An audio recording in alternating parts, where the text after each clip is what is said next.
জনতা যেই প্রার্থীর সঙ্গে থাকে সেই প্রার্থীর সঙ্গে ফাউল করা আর নিজের গলায় দড়ি দেওয়া একই কথা।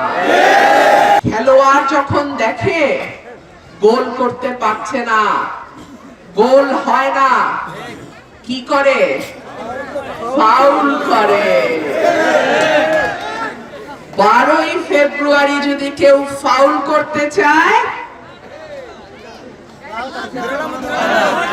উচিত জবাবটা দিয়ে দিয়ে।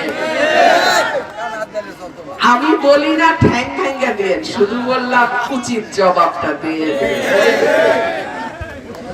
কোন ফাউল সরাইল আশুগঞ্জের মানুষ মানবে না। আমার মিডিয়ার ভাইরা সর্বক্ষণ আমার পাশে আছেন। মিডিয়ার ভাইদের প্রতি আমি আমার কৃতজ্ঞতা এবং ভালোবাসা জানাই। যেই সহযোগিতা আপনারা আমাকে এতদিন ধরে করে এসছেন, আর 15-16টা দিন আপনাদের এই সহযোগিতা আমি অব্যাহত চাই। আমি ইউরোপিয়ান ইউনিয়নের পর্যবেক্ষক, নির্বাচন পর্যবেক্ষণ করতে যারা এসছে তাদের সঙ্গে আলাপ করেছি, তাদেরও নজর থাকবে সরাইল আশুগঞ্জের দিকে।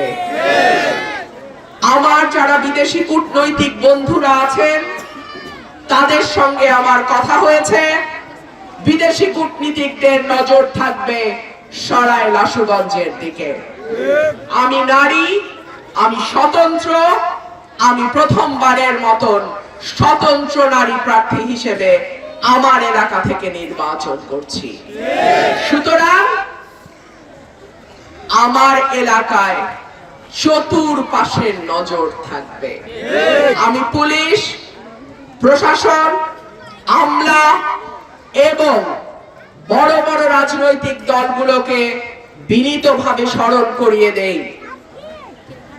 দল না থাকলেও জনতা যেই প্রার্থীর সঙ্গে থাকে সেই প্রার্থীর সঙ্গে ফাউল করা আর নিজের গলায় দড়ি দেওয়া একই কথা। 12ই ফেব্রুয়ারি যত বড় দলই হন, যত বড় মতই হন, ফাউলের চিন্তাও করবেন না।